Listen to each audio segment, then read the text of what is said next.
Are humans a dead-end branch of evolution? Are we no longer changing and will soon begin to regress? I don't think so.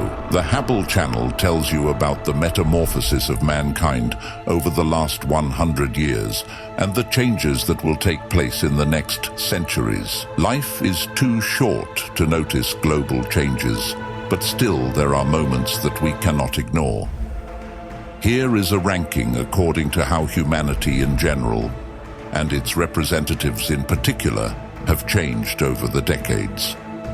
Let's go to the cities. In the 19th century, a measly 3% of the population lived in cities. Meanwhile, already in 2008, 50% of the world's inhabitants became urban. Genes for exchange. Recently, the human genome has undergone multiple changes. For example, thanks to such metamorphoses as increased resistance to disease, the inhabitants of Africa stopped dying from hemorrhagic fever, Lassa, and malaria. According to scientists' research, relatively recent changes have been found in about 300 sectors of the human genome. And do not forget to subscribe to our Public in Contact.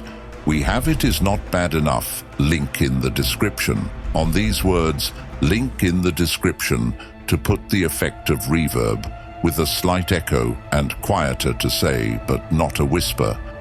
I like to move it. In the last 10,000 years, the rate of evolution has increased more than 100 times.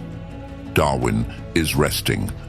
Natural selection has exhausted itself thanks to the unprecedented development of medicine. If in the past weak, sick, and premature babies had almost no chance of survival, in Sparta, such children were thrown into the abyss. Now neonatologists nurse 500-gram newborns. Are we weakening?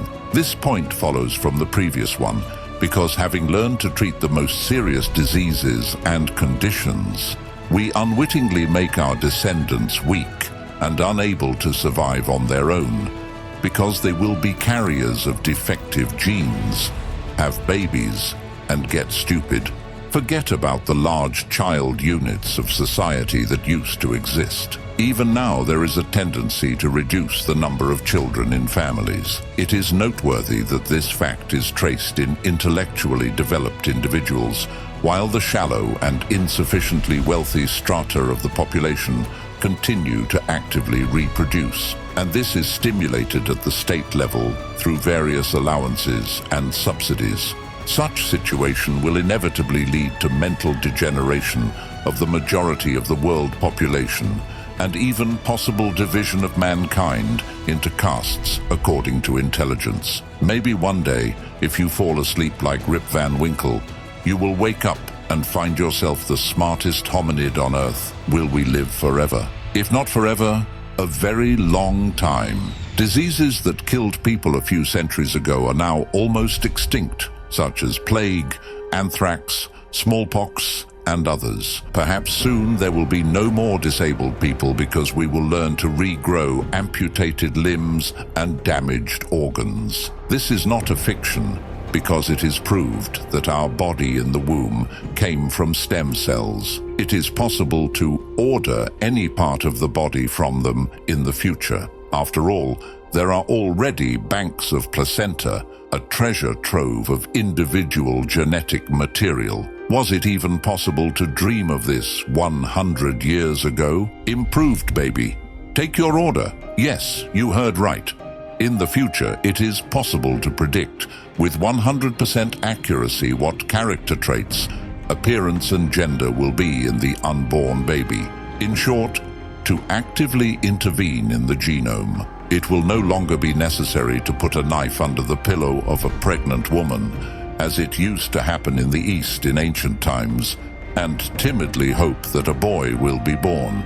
The wonders of genetic engineering are inscrutable, and now let us briefly touch upon the topic of the immeasurably distant future of mankind, hidden by the shroud of the unknown. Here is a list of some of the most formidable hypotheses. AIDS? No, I haven't heard of it. The disappearance of diseases will entail the undermining of human immune status, which our descendants will raise by constant medication. Everyone will have a personal card containing the scheme of an individual molecular cocktail.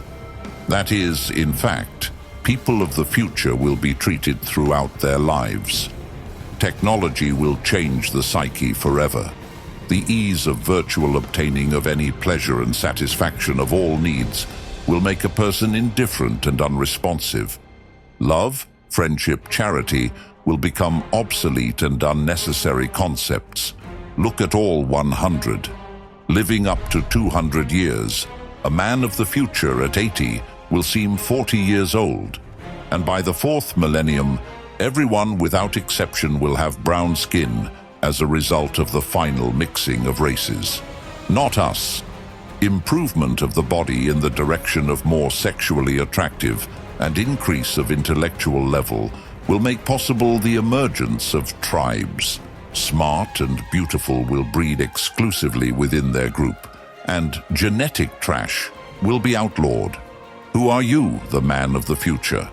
A huge head to accommodate a gigantic brain, a large nose equipped with a powerful natural filter, and thick hair to clean the air that is too polluted, ears with valves to protect from excessive noise, eyes with a film of dust, lack of hair in both sexes, evolutionarily conditioned by the economy of water resources, a green and frail body due to the consumption of aggressive chemicals and total hypodynamia.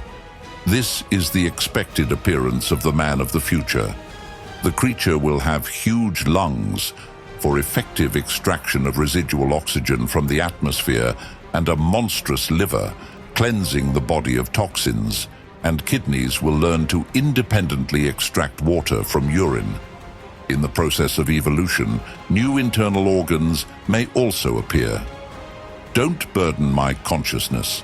This is what scientists believe will trigger the moral obsolescence of man as a species and his transformation into an appendage of machines. The advent of artificial collective intelligence will force humanity as we know it to disappear forever. Don't forget to like and subscribe to the Hubble channel and be the first to know what others don't even realize.